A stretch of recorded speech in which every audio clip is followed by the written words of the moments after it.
Hey everyone, I want to give you my take on devs on stage. As always, it is incredible to see the things that Tableau is building. There were a lot of puns, maybe a bit too many. So if you don't like puns, that's going to get a bit annoying.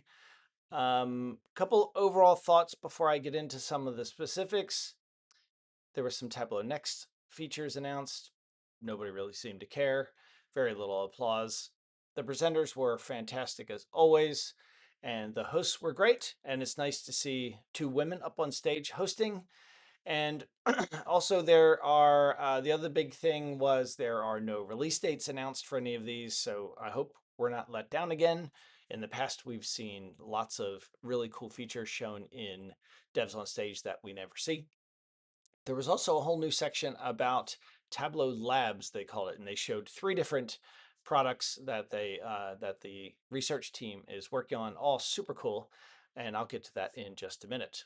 So we started, Devs on Stage started with Jebron Perkins, and he talked about published data sources becoming available on Tableau Public, which is pretty cool.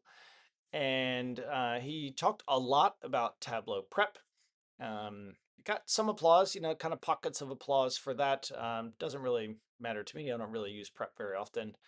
He also talked about the data interpreter coming to Tableau next.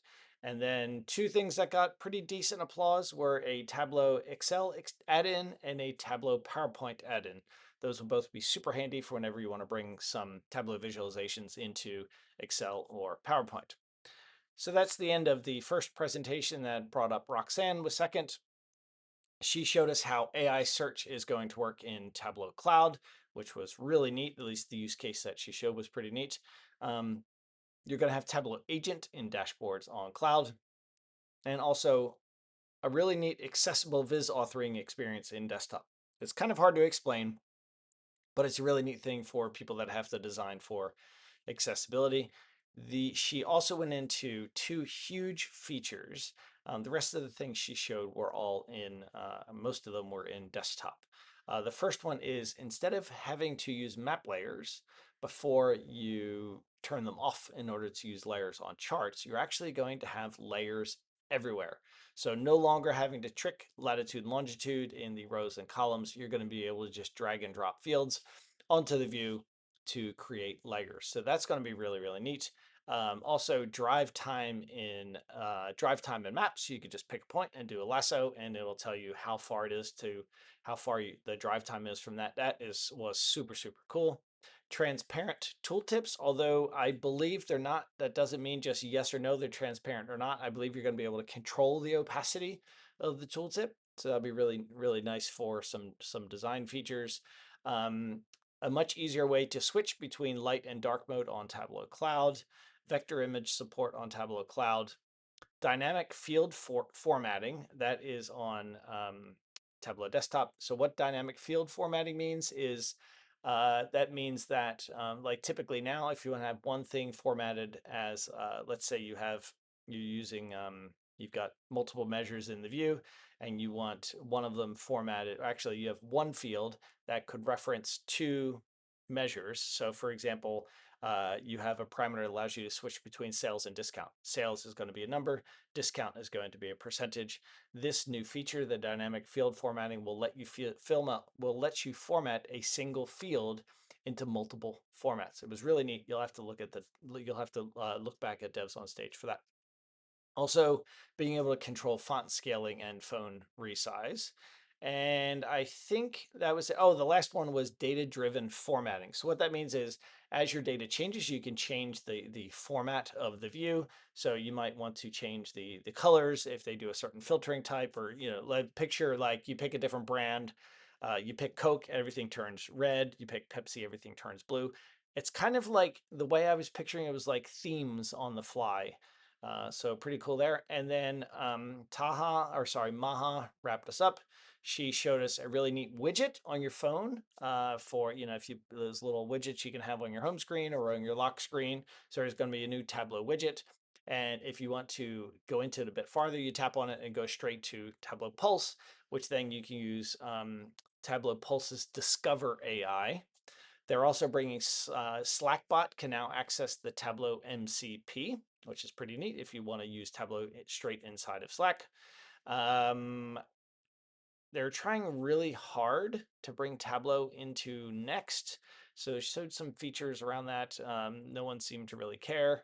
Uh, One of the things that so they have something called Q&A calibration in Next. I didn't really know what that meant, but I made a note of that. Um, but one of the things that stuck out in her presentation was that it seems like they're still trying to get management to ask their own questions, basically like type in their own questions. That's just not what management is ever going to do. They have people to do that for them because their time is actually better spent making business decisions than it is querying the data themselves. So I still think Tableau is really missing the boat trying to under this illusion that like executives are going to like type their own questions in and stuff. That's probably very unrealistic. Um, and then there was the hackathon finalist that Larissa announced. So Tristan Gulian won the hackathon. So that was pretty cool. One thing to note, and I don't know if this is an issue or not, but all of the finalists were white dudes.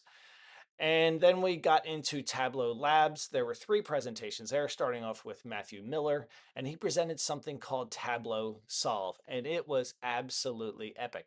Now, these are all things that they are just like prototype stage, maybe, not even alpha stage. And what was really neat is he had like a bar chart and he wanted to use the last bar as a forecast and he just kind of like dragged it up and it became a parameter and he called that an override. He also showed where you could just like picture Excel when you could just drag a corner and it creates additional rows. That's kind of what they're able to where what he showed you're able to do in Tableau. So picture, you want to forecast out 10 months, you just drag the row down 10 times and you get a 10-month forecast. It was super cool. It auto populates and it's using AI to create the forecast using some type of industry standards or something. It goes off and sort of knows what to look for. Um, and then there was something called a variance collection, or sorry, variance, which was like when you create one of these overrides where you basically it's like a parameter on the fly, you can call it a variance or something like that, which basically means it can't be overridden. So I'm assuming that that would end up being where people would have their kind of own versions of the parameters since they don't want to be able to overwrite each other.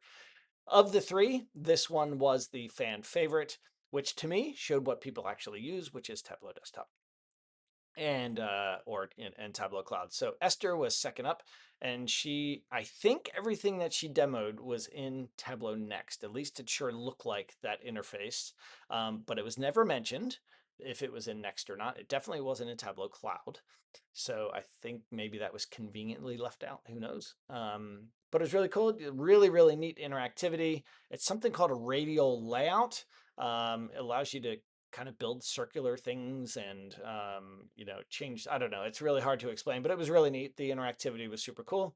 And then it finished up. I forget the third presenter's name, but he did something called Project Bongo, and the whole project was named after his dog, so gets a check mark for me there. It is all built on top of Salesforce's agent framework, something called autonomous analysis reporting. Perhaps that was just the title of the view he created. I'm not sure, but that's something I made a note of. But it's this whole idea. So in this kind of autonomous analysis reporting framework, you would start with an overview, and it would gradually take you through step by step the kind of you can think about it as like the thought process. So you start with the overview. So let's say it's a bunch of KPIs, and then you would drill down into the findings, and these are all kind of separate tabs as you go across. And then from the findings, you go to the insights, and then if you want to look at the SQL behind it, you can do that, and then you can look at the metrics behind that, and then ultimately it makes suggested actions. Now, he made it very clear that this will not, and it can't really replace the domain expert or the data analyst, but it's more designed to assist the analyst. So that's my wrap up on Devs on Stage. Some really, really cool stuff. I just wish we knew what the release dates were going to be or if we're going to see them at all.